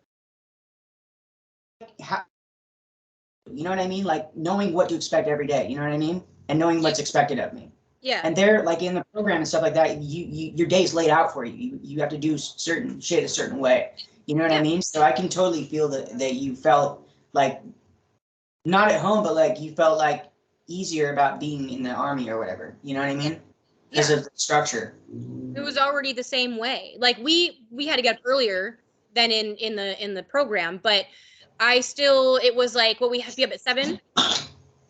What was wake up? They turned the lights on and I hated that. That was, to this day, like I love my boyfriend, but he will turn the lights on and rise and shine. And I know he's joking, but I want to strangle him sometimes because that's trauma for me. Yeah. Turn the lights on, wake up, everybody, wake up, get the fuck up. And you're like, calm down, let me enjoy my moment here to wake myself up. I'm not a morning person as it is either. And I think the program might have helped with that to make me not a morning because I'm so pissed in the morning. Like, yeah, I hate mornings. I just don't want to hear it from anybody. Like I'm just like, fuck you. I need to have my morning blunt. Like fuck that. Fuck off. Like morning blunt for sure. Yeah, exactly. Token wake and bake. There we go. Yeah. But like I don't know. I'm better for it. The only thing that I think I got out of the program that was good was self-discipline, having to motivate yourself because motivation is fleeting. And then the schedule, because I didn't have a schedule. I also had narcolepsy. If I had known, I think life would have been so much better for me. I wouldn't have hated myself. I wouldn't have hated waking up. I would have had a better and easier time being able to go out throughout my day, staying awake, and not get in trouble. And so, yeah, part of that being in the Army was I got up at, I think it was like, depending on the day, it was either 4 o'clock or 6 o'clock. And in the program, I think it was like 7 o'clock we had to be up. And then we'd get ready. We'd have our 5-minute showers. And those who didn't have 5-minute showers had an easier time because they could get dressed and be ready and kind of sit on the bunk for a little bit. You know, and I purposely just would skip showers. Most mornings, I'd just be like, fuck it. I just don't want to stay in bed a little bit longer. Yeah. Like stay on my bed, you know what I mean? Just like wake up a little bit longer. We ended up getting, was it Saturdays and Sundays? We got to sleep in an extra hour or something like that. Yeah, yep, there's something like that. Yeah. So, which helped me. But I'm like, if we're here and we're going to be on an actual schedule, like regular teens would be, then why are we getting up so early? You know what I mean? Like, it felt like we were just getting up so early to be rushed to get food, to then rush ourselves to school and be there all freaking day. Like, you know, this wasn't just a regular, you know, schedule a teen would go through. This was like hardcore, long hours, you know, and then if you fell asleep like I did, you'd get woken up quickly and harshly. You get a consequence. You'd have to go right back to doing your schoolwork. Or you go to worksheets, or they send you to worksheets. Which I got there all the time because I would fall asleep and I hated it. And then I get grumpy because I also found out that I'm hypoglycemic, which means that my blood sugar, it's the complete opposite of diabetes, which means my blood sugar gets so low, I get cranky. I have to eat protein. I have to have, like sometimes even orange juice. They didn't know that. They didn't know any of these things and they didn't give a shit to find out. And so a lot of these students would have had a better life had they been properly taken care of, mentally and physically. And so my first day, though, I was just in culture. It was a culture shock. I was just in shock. I was saddened. I didn't know what to think. I was overwhelmed. And I remember sitting down on the ground while my buddy sat on the bed explaining everything to me, going through this manual. And I'm like, what does this even mean? I have to earn points. I can't get consequences. What is going on? Like, I was just so stressed out. And for a teenager, so much shit to take in. There's so much fucking shit to take in the first day. The first week, like the first month, like your first Yeah. First year. I mean, even first my year. first year. Yeah. You know, I finally got, but I hated my life there. I hated almost every minute of it. And, you know, I made friends. You weren't supposed to talk to people, you know, in other what's called families, and families, they were. You weren't even supposed to talk to people that were level 1. Remember how they had the 2 + 1 = 3 or whatever? They had to equal 3 or whatever, or something like that. So if you were level 2, you could talk from level 2 and up. If you were level 1, you could only talk to level 3s and 3 all-stars. And half the time they didn't want to talk to you because they wanted to work their program. They wanted to get out of there sooner, you know? Yeah. And so it was just, God, it was just awful. And I remember, you know, if you, like, I learned really quickly in the showers that you just want to get your hot spots. Sometimes I would even go and I would just sit in the shower just for 5 minutes because I hated my life so much, and I would just wake me up. And I was like, I hate my life. When is this going to end? And I would cry sometimes, and I'm just like, when is this ever going to end? I'm never going to leave. I felt like I was never going to have a normal life again. And then just being violated like that, and constantly too. Like, I remember when Chafin came in one day, and this was like Spirit Month, and I'd been there for maybe a year and a half, and I was already used to all that shit. And I remember he woke us up, and he had upper level boys with him. So it was junior staff men, or boys, sorry. And it was awkward. In your cabin? This was in your cabin? They would just come into the cabin. And this happens sometimes where they'd wake you up and to come in and they surprised you. And it was supposed to be an exciting, fun thing, but it wasn't. And sometimes it was also a bad thing where you'd get in trouble, or your family, who was made up of like 20 boys or 20 girls and one family mom or family dad, and they'd switch off. Was it every week? The staff would switch off. And then we had a night staff because the family dad would sleep in the back room behind, you know, the cabin. It's attached, in our cabins, it was attached to the bathroom. Yeah, it was attached to the bathroom, but I mean, like, it was behind everything else. And then they had their own entrance so that if, like, they went on a break, they could go back through that entrance.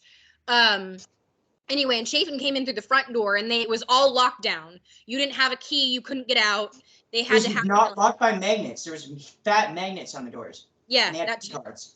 They had e-cards, and they would, you know, it was on a lanyard at all times. They had walkie-talkies, and you know, they would always turn it down if something was going on. And that's how we also found out about Carly Dunn too, was the radio. But anyway, so he came rushing in. Everybody get up, blah! And you're scared shitless because you're like just finally asleep at 1 o'clock, and you're like, holy shit, you know, like, what's going on? And then he's like, you guys got, he's like, he comes through the entire cabin, and the door between both cabins. So I was in Integrity, and mind you, these cabins were huge. They were like, there was 2 levels, and the upper levels had 2 cabins, and lower levels had 2 cabins, and they had only one way to get in through to each other, was one door up and downstairs. And I was Integrity, and they were Serenity, and Chafin and the boys ran through our cabin into Serenity and said the same thing. Everybody get up, get your bras on. They said that. Get your bras on. And of course we're going to anyway because we feel uncomfortable. Yeah. You know? Come without a bra on. Right? Yeah, it's so uncomfortable. And so we all wanted to anyway. And like, they knew we felt uncomfortable, and the girls that were well endowed definitely wanted to have them on. Girls like me who didn't really give a shit, but I was like, I don't need them to see my nipples. That's awkward, right? Yeah. And you know, you're a teenager, you're understanding your hormones, and you have a thing for a man or a guy or whatever, and like, it's just awkward, right? Or if you have a thing for another, you know, female in a different, you know, cabin, like, you want to be looking good, you don't want to, you know. And so they already took away our identity, so all we have really is what we have, and so we tried to make it work. And so we're rushing on, and you see us like putting the bras underneath our shirts because we don't have time to go into the bathroom, because he's like, hurry up, let's go, let's go, let's go. We all run outside, and it's like this big to-do, and there's like a bonfire, and there's all this crazy shit going on, and it's supposed to be fun, and we're all like, this is awkward. This was in the morning? This was in the morning? Like early morning, like 2, 3 o'clock in the morning. And I mean, it was exciting at first because we got to do something fun, but then it was also awful because we wanted our sleep. We didn't want to be around boys looking like we did, where hair wasn't done. You see girls trying to like rush, put their hair up, and they're like, you know, you can't do that. You can't do that to us, you know? And in a weird way, it helped us to kind of get over our insecurities. Yeah. And I think, like you were saying earlier, it really helped me. The only thing other than having that structure was to know my worth later on. It took a while to believe it, but the I am statements that we did, I am a beautiful, loving, and deserving young woman, that was mine. And then I had my purpose, which was, you get that in focus, you get your purpose and accountability and all that. And we had lanyards that had our names on them and our pictures, which were awful because they had students making these lanyards and our what's it called? Our name tags. There we go. And even on the name, your intake picture too. So you usually look like really bad. Like I look fucking horrible. I look like a goddamn scarecrow, dude. I had hella long hair and shit. I still have mine. Crazy. I still have mine. But I got a new one later down the road. But my hair was all frizzy and awful and curly, and I had the most ugly collared shirt on. It was white. And usually the boys had the collared shirts. We usually had, well, they were collared, but they had maroon and white. And normally if we had a colored shirt, it was because we were going to a seminar. It was awful. We had khaki pants. And then sometimes they'd allow us to wear what we called swishers, which were the athletic wear. But during this time, during the morning when Chafin woke us up, we were all wearing like our, like a white shirt, plain white shirt, which was for bedtime, and then our PJ bottoms, which could either be pants or they were like this not Argyle. What is that? Plaid. There you go, plaid shorts. And the girls would roll their shorts. We'd get in trouble though. We'd roll our shorts to make them more bootylicious. But yeah, so oh my God, I looked horrible in this photo. Do you have it? Do you have it? Like, could you grab it so people could see what the name tag looks like?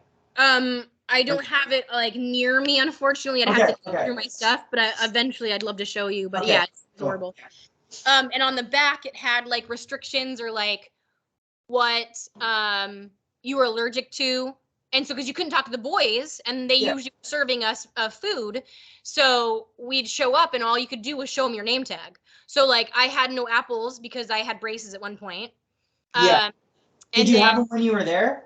I had braces when I was there, yeah. So I had them before I came to the program, and they would take us to appointments off facility in vans with staff. Transport van, Transport van. Yeah. And I got fixed. I got mine fixed a few times, but one time I remember I hated them so much, and I hated them in the program that I had headgear.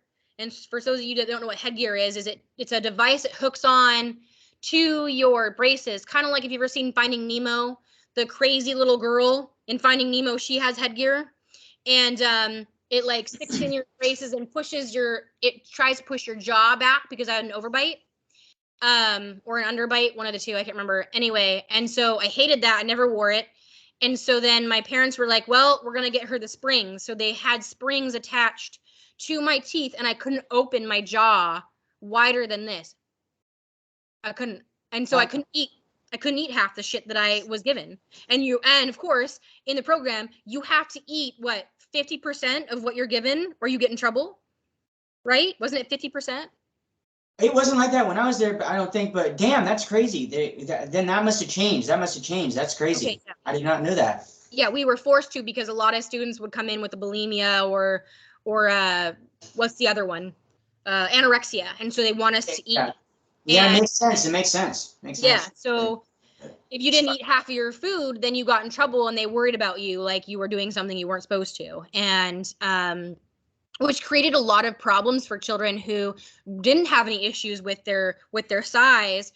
So many girls gained weight. So many of the boys gained weight too, because we were forced to eat so much. But it was shitty food.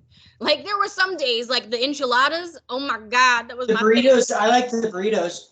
Burritos pretty good. And then when we had cereal, that was nice. Or like, oh God, I like the breakfast burritos. Breakfast burritos. Those were my favorite. Oh my God, those were so good.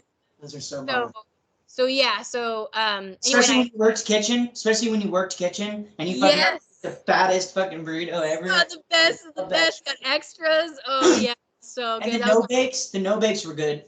The no bakes. The no bakes, the little like brownie like dessert little thingies that you used to get for working kitchen. You didn't get those? Dude, they were so good. They were like these little brownie things they gave us for working kitchen. They would never give us that. We just got extra food. Damn, well, that must have been something that started later on. But yeah they give us these no-bake brownie things when we worked kitchen. That sounds good. We didn't have that. Like, some of the staff I remember, so like Miss Gloria, oh my God, I miss her so much. She passed. Yeah, Miss Gloria's awesome. She passed away, unfortunately, and so did Miss Bobby. Miss Bobby was like the head of the kitchen, and her and I were like this. I remember Miss Bobby too. I like the people that worked kitchen. I never really had a problem with the people that worked kitchen. No, because they weren't there other than focusing on the food. Then they would go home when there was no food to be made. You know, it was like they probably didn't really see much of the other facility. You know, they'd see the kids come in with it. You know, they probably didn't see that much. But, and so when you worked, they knew, and they always special case everybody because they knew we all were in a shithole. And Miss Bobby would bring me treats, and like even Cliff was giving Mountain Dew when he wasn't supposed to. Yep, I remember that. And so, and you worked in the back. You got like extra Jello. You got extra helpings of food, and you know you had to clean up at night. And I was always in the dish pit, but I had been there for so long that when I got out of the program, I actually went to work as a dishwasher because I was so good at it. I got down a system, you know? So I ended up being able to get through everything so quickly in the dish pit that I was done before everybody else was done cleaning, because you had to wait for everybody to put all of the dishes in the back. Mm-hmm. And then usually you were in the dish pit, you were last. So you were there and you felt nasty, you smelled gross, you were just covered in filth, and they would give us extra time to take a shower at night. Sometimes they'd even give us 10 minutes depending on the staff member. Yeah. Because you were in the dish pit. But then we got to sleep in that next morning, which was great, but it still was shitty because you're basically voluntold, what I called it, voluntold to do something. And you're miserable. And so thankfully the staff members were like, here, we'll give you something extra because you're voluntold to do it. Like, you know what I mean? So, and each family would go and take their turns at serving. So it kind of gave us an idea of what it was like to serve others. It gave us discipline and it gave us structure. Great. But it didn't give us anything else, really. I mean, the relationships we made there, I love now, but unfortunately, several of my friends have passed away. Same here. I can't, you know, I can't even count how many people that I know of. No, there's probably been, I can probably count on one hand how many people that I was super close to that have died, but just overall, the people that I know of, I can't count how many people. There's hundreds. Yeah, there's like a list somewhere. There's a list on one of the SpringCreekLodgeAcademy survivors, I think it is, that has a list of constantly updated list of. Yeah. Yeah. That, and I know one of the T.T.I or Breaking Code Silence ones too for all the programs also have one. Yeah. And it's updated constantly. And I remember, I know, so one of my best friends, Claire Broom, she was in the program with me. She unfortunately had a heart attack. We think that her husband murdered her because she was pregnant. She had been off drugs for a long time. She had a heart attack, but her husband murdered her? Yeah, so we believe that he gave her drugs. Oh, okay. And which caused a heart attack. We don't know that for sure, but I really believe that he treated her horribly. He was abusive, didn't want the baby, and just she was trying to get her life better. For once, like, and I know Claire. I'd known her for 15 years. We were there pretty much the very beginning until the very end together, and I knew her well enough that when she was on drugs, and when she was off drugs, what she was like, and she never lied to me. You know, and that's a problem I think with a lot of the kids in the programs as they get out, the ones that had done drugs or learned to do drugs after, like I did. We just went down a rabbit hole and didn't really get the help that we needed. And it made it worse for us. And still kids, like my bestest friend of all time, Lachelle Householder, and I'm sorry I'm calling you out, girl, but she's on drugs right now. She's in the camps in Tacoma, and a lot of other places doing drugs, in downtown Seattle and all that. And, I feel bad for her because she never truly got the help that she needed. And her parents love her, and she had a little girl and she has great friendships and relationships, but everything just went downhill for her. She just felt like she couldn't do it anymore. And I get where she's coming from, because I just felt so utterly alone after the program. And your friends can only help out so much. The ones that were in the program with you are the ones that truly only understand. And even then, they couldn't always help you because they were struggling with something. And so I watched her go downhill. I watched Claire go downhill. I watched Mayrie go downhill. And Mayrie recently passed away a couple of years ago. I went to her funeral. And Claire, I didn't get a chance to go to her funeral. She's from Miami, or not Miami, sorry.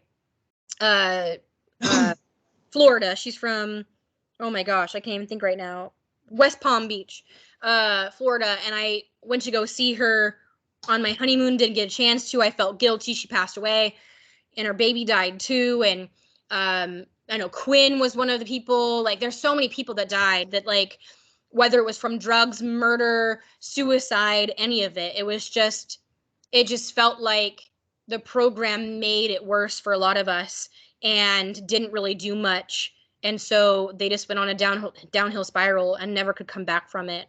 And, and then on top of that, it didn't help us to deal with the stuff that happens in life, like co-parenting and custody battles and relationships ending and communication. None of that. Not even the basics of, how to clean your room, how to organize, how to make sure the dishes are done. How to do your taxes. How to do taxes, finances. I struggled so bad with finances. I didn't even know how to balance a checkbook. I didn't know that you weren't allowed to write checks without money in the bank, like the stupid stuff, you think you should know. You take for granted that people take for granted that people just should know. It's like, nah, us program kids probably didn't know because we didn't get the opportunity to know because we were in that fucking program. Yeah, that, and I didn't even learn how to drive until I was I didn't learn how to drive until I was like 19 or 20. Yep, exactly. All of that stuff. I got my GED. I didn't go to college until I was 28, something like that. And it took me 2 years to get a certificate because I had a lot of stuff going on in my life and I didn't know how to. All I ever knew was chaos, invalidation, miscommunication, all of that my whole life. And so all I created for myself all the time was that chaos because it felt comfortable. It's all I'd known. And when I finally stepped out of it, when I finally started to do better for myself and I recognized what the program was supposed to teach you, I had to relearn everything. I had to take all the stuff that was supposed to help you from the program and put it into my life and then some. And so I get the idea behind the program. Unfortunately, there'll never be enough regulation. There'll never be enough help. There'll never be enough true therapy. You know what I mean? And that's the problem with it, is that there's never going to be enough to really truly help and do what they wanted to do. And not all of them wanted to really help. It was mainly a money thing, but at the same time, like I said, it helped out in some ways. I know, like you said, a lot of people feel like it saved their lives, and it may have. They may have been dead otherwise. And even my parents were like, we thought you'd be dead in a gutter somewhere. And I'm like, dead in a gutter? That's what my parents said too. Like, dead in a gutter? What? I didn't even do drugs. I wasn't having sex. I barely had a crush on a boy. Like, what did you want from me? Like, what? Like, it just didn't make any sense to me at all. But I think part of that was the manipulation from the facility, the lies, the bullshit that they told our parents. Yeah. And one thing that I want to get clear too is, you said it too, but the parents were straight up manipulated hella in the program. Like, I actually have papers that I will be posting sometime in one of the Facebook groups, or probably all of them. But I have written documentation of the parent booklet that they're sent that straight up says, your child's gonna manipulate you. Don't listen to them. Send them a commitment letter right away. Like, make sure that they know that you're dedicated to them graduating. And then it's a straight do's and don'ts list for your parents. and it just tells them what to do. So they were brainwashed too. And I was gonna say, do you think that the people would get paid more or get bonuses if they were stricter, staff wise? I don't know if they just get paid more, but I have a feeling that they got more benefits in some form of way, and treated better maybe, or like, you know, like at work when they themselves could be special cased, better hours or better positions or whatever if they were harder, or if they pushed us a certain way, or if they had more students in intervention and worksheets, stuff like that. Yeah, absolutely. Yeah. And then, what was your first experience of a runner, and when did you first hear about the policies about runners? Because I remember that the first thing I heard about, if you run, they're like, bro, if you run, you're gonna get like, what happens in the woods stays in the woods, pretty much, is what they told me.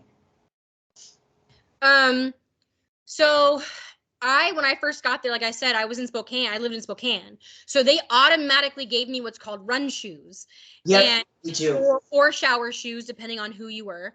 But what they were these like what looked like Vans, just very plain, big, humongous Vans that you had to wear, and you had to shuffle everywhere. And so ended up being told that I could run, and if I did, that's why I had these shoes on. They automatically assumed I was going to run, and I'm like, I wouldn't survive worth shit out here. Mm-hmm. And I live in a climate like this year, like all my life. Like, there's just no way. I didn't know the first thing about that. So what they basically would say is if you ran, the dogs would go after you. I don't know if there really were dogs. The staff member would go after you. Police would go after you. You'd be hunted down by junior staff.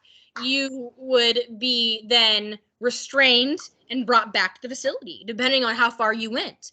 And I had, my first experience was, and you'd be in intervention or worksheets for a very long time after that. Yep. So you would, of course, drop from whatever level you were to level 1. And I remember there was one person that ran. Well, actually, there was 2 people that ran. But my first experience was a female who ran. And I don't know if she was doing it for attention or just for fun or whatever, but she didn't make it far. And I remember the staff running after her, and it was outside in the front lawn where all of the cabins are, and they just whoosh tackled her to the ground, and she was like fucked up because of it, but she was like, yeah, I did it. It was like a way of saying fuck you, you know? Yeah. And then I remember someone actually was a male. He escaped from, so there was a lower facility, which was really close to the cabins on regular campus, and the junior staff were down there, the boys, and the women, the junior staff, were off campus down the road. We had to take a bus at night. But anyway, so they would just walk down to the lower facilities. But I remember one of the kids running from there, and then when he realized where he was located, he ran like the opposite direction and into the forest, and it took him several hours to find him, but he was hiding, and he had been given, I think it was like a candy bar and something else, and from one of the staff members at night, and he had like been hoarding stuff, which you can get in trouble for hoarding too. Anyway, and then they caught him, and he was in a lot of trouble, and he was basically made a martyr. What's the term I'm looking for? Basically, like, to show you what not to do. They treated him horrible after that. The staff did, and he got lots of consequences and a lot of hard labor because of it. And the gravel pit. Oh my God! I don't know if you remember the gravel pit or if you were there for that, but I heard about it. Oh my God. It was kind of like the military. Like, I remember having to do running through the gravel pit. My face was in the gravel pit. Like, you had to do all sorts of hard labor too when you got in trouble. And it was just. Was that the rock pit that they play? Was that the rock pit, like down in front of the cabins, like in front of the parking lot? That big pit? The rock pit? Is that the rock pit? I think so. I'd have to look back at my pictures, but I believe so. There was also down below on the junior staff boys facility. There was also something down there that we had to go do too. So it was a track down there at the lower facility. There was a track and all sorts of shit down there too that I remember. But yeah, fucking. So yeah. Oh, Your story. sorry, I had to write my boyfriend. He's been calling me. I gotta get off here in a minute, but I'd love to do this again and be able to tell you more. Want to do a part 2? Yes, I'd love to do part 2. That would be great. Okay. So the other time I saw a runner, they actually got away. So one of the staff, the night staff that sits in between both of the rooms, both of the cabins, they really liked this person, and they sometimes, I got chocolate sometimes. They let me sing at night to the girls, and so or tell stories or whatever. And they were really trying to help out, but there was like a new staff member that gave a male food, the keys to their car, and something else. And they took off with the car, got off facility, and I think he permanently got away. I don't think he ever came back. Yeah. That's one of the few times that never came back. And it was really impressive, because if you came back, you were screwed. You got treated horribly. And I know there was just a lot of stuff that happened that staff would turn a blind eye to, but they also would turn it in a bad way. Sometimes it was good stuff, like we would get extra food or something, but then sometimes it was a bad thing where they do this in the military too, blanket parties, or where, like, I don't know, you probably remember this at the very ending, was a student actually got covered in a shower curtain and beaten with shower rods. And it was just, it's absolutely devastating. Like, I can't believe that these kids had to go through this. One of them was gay, and he got treated horribly because he was gay, Oh, I know exactly who you're talking about. I know exactly. I was in the program with him. I know exactly who you're talking about. Yeah. And it's so sad because, and I'm not gonna lie, Chafin and Cameron were Mormon. Yeah. And I became Mormon actually after the program.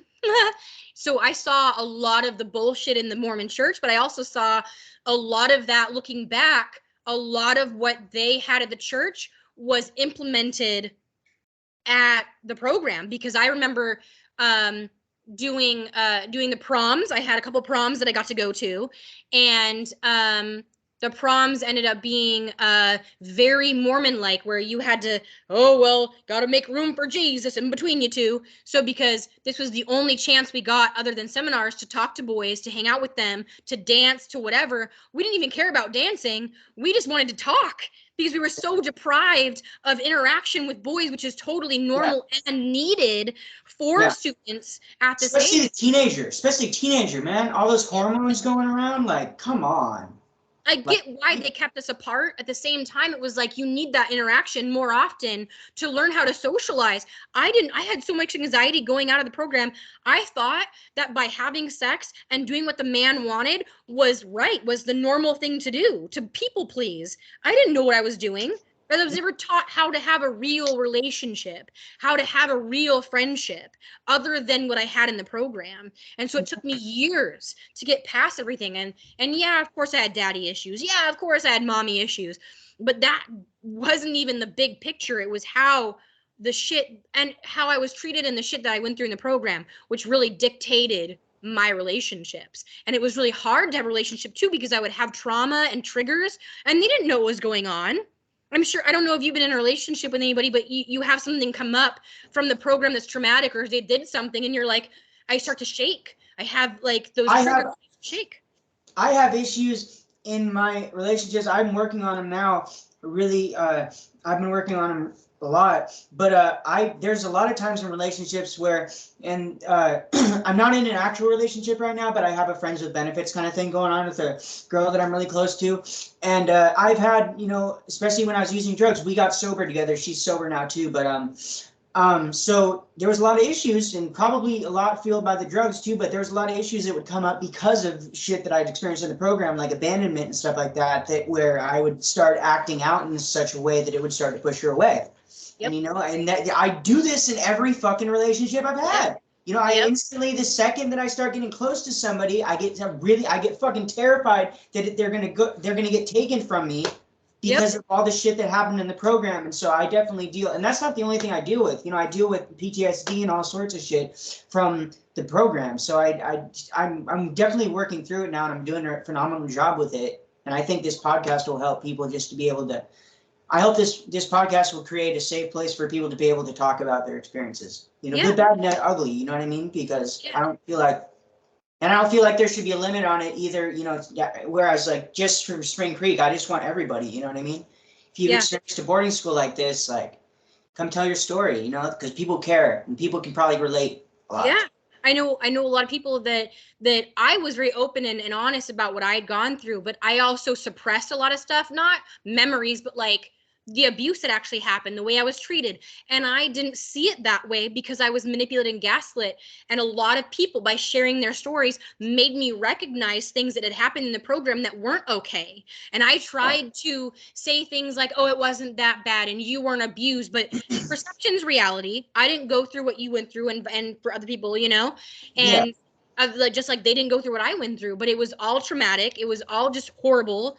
And we have triggers. And just like you said, I felt like for a long time that the people that I was with were just going to abandon me, friendships too. And so I would cling on, and it was just created a very unhealthy, toxic relationship or friendship because of it. And, or I just latch on too strong, or I'd come on too strong, and just like, you know, when I start getting close, I'll just latch on. I'm like, I want to grab hold of you and just like for dear life. And it's just, I do that, and it's like, it will push most people away. But in the program, you can latch on to people like that. Yeah, you can't do that because people know you inside and out. You know what I mean? So it's you can be open and vulnerable, but like here for me, I've noticed that I want that open and honest and vulnerability and that trust and that intimacy right away with somebody because that's what you're taught in the program. But that's not how humans are, you know, and force you to become something and get used to something that isn't reality, and created a lot of problems for us.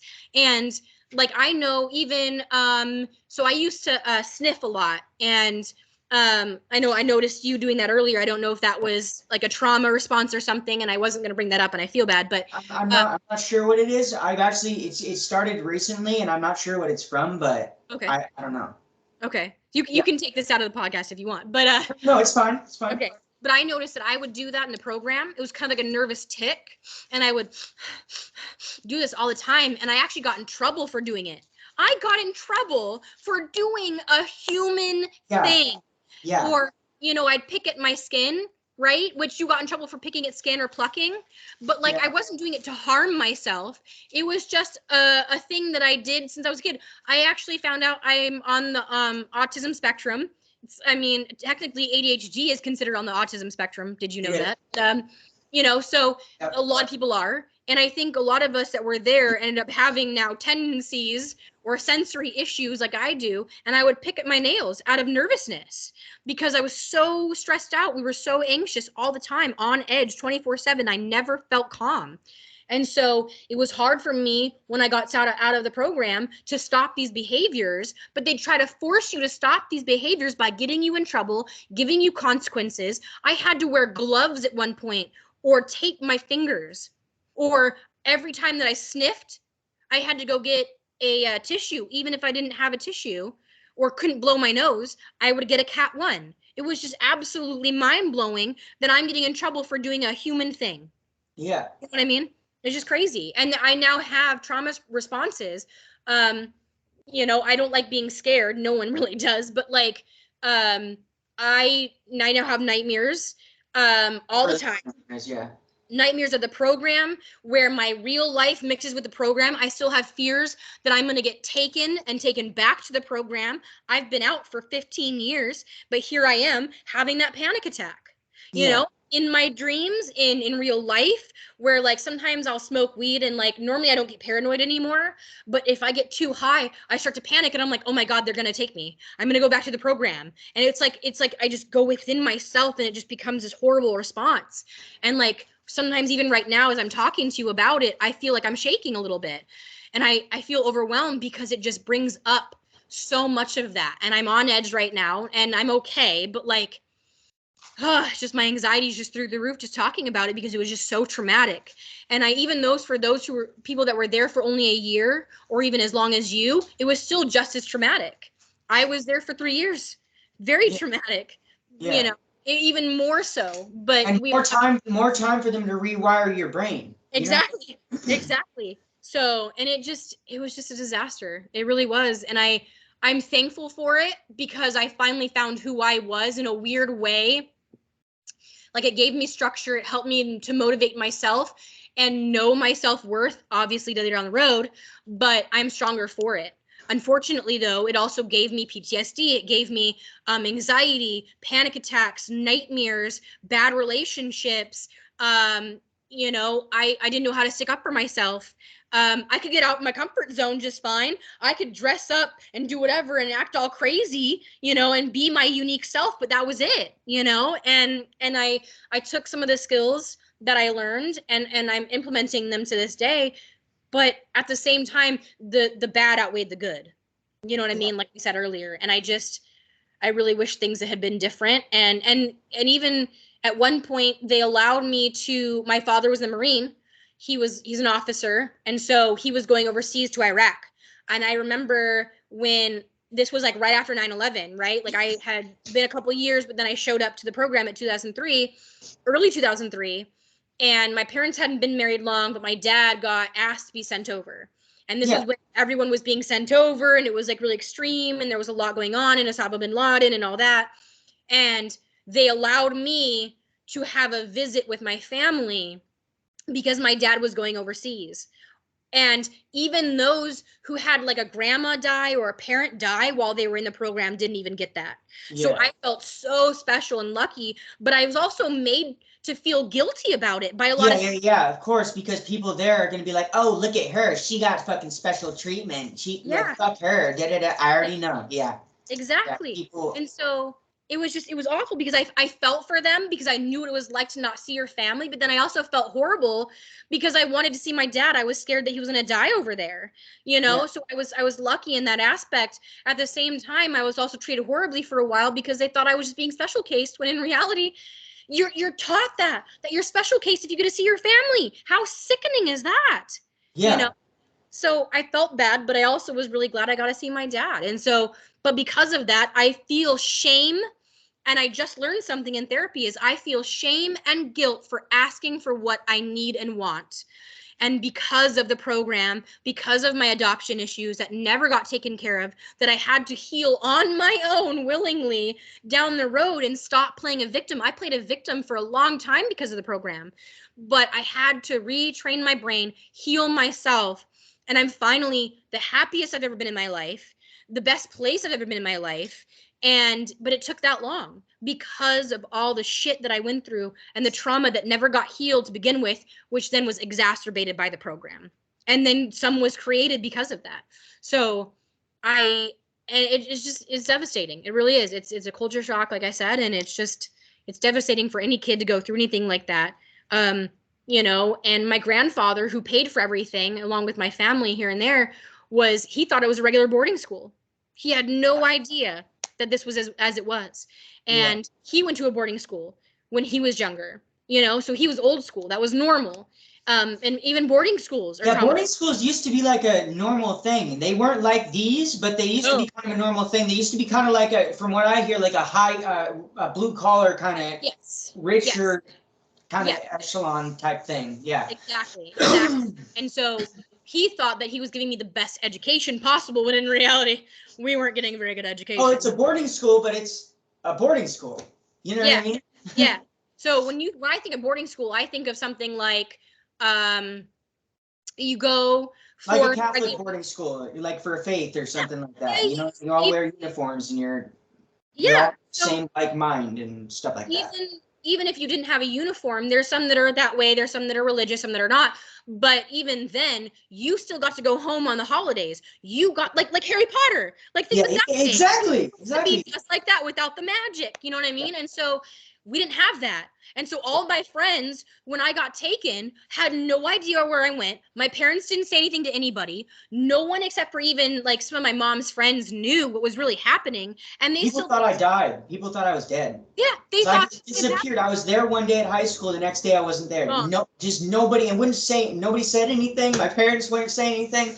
Nope. It's like, can you please tell my supposed, like, I don't think that a lot of the people I was friends with in high school were actually friends, but Well, I was yeah. like, could you please tell my friends that I'm fucking here? Yeah. And they're like, oh no, we're not going to tell them anything. We're just going to be silent. I was like, that's worse. That's horrible. They need closure. Then they're gonna think we're dead. Like, what is going on? Yeah.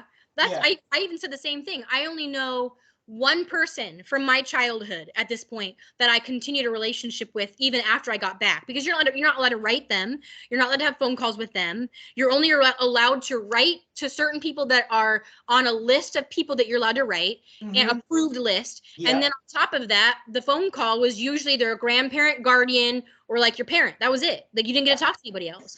And they were told too that when you got home, when you were on upper levels, you got to go what's called home visits. You couldn't even go visit your friends. You were literally stuck with your family the entire time, which I was thankful for. But you couldn't even go to your friend and be like, hey, man, I was gone for so long. And some students did that, which was rare. And they got in trouble for it later in the road when they got found out, or someone snitched, And we even had someone get shot on their home pass while I was there because their parents didn't understand. Right. At the same time, like, they should have been taken away, because I think if had things gone how they were supposed to in the program and they got to go home and see their family, they never would have been shot and killed.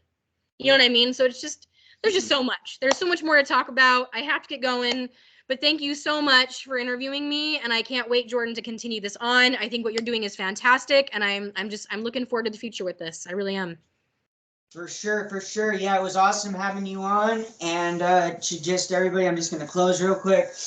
Thanks for everybody who's listening. Thanks to everybody who's going to watch this. I hope that it opens doors to people to be able to share their stories and not feel so alone, and hopefully get some help and better their lives.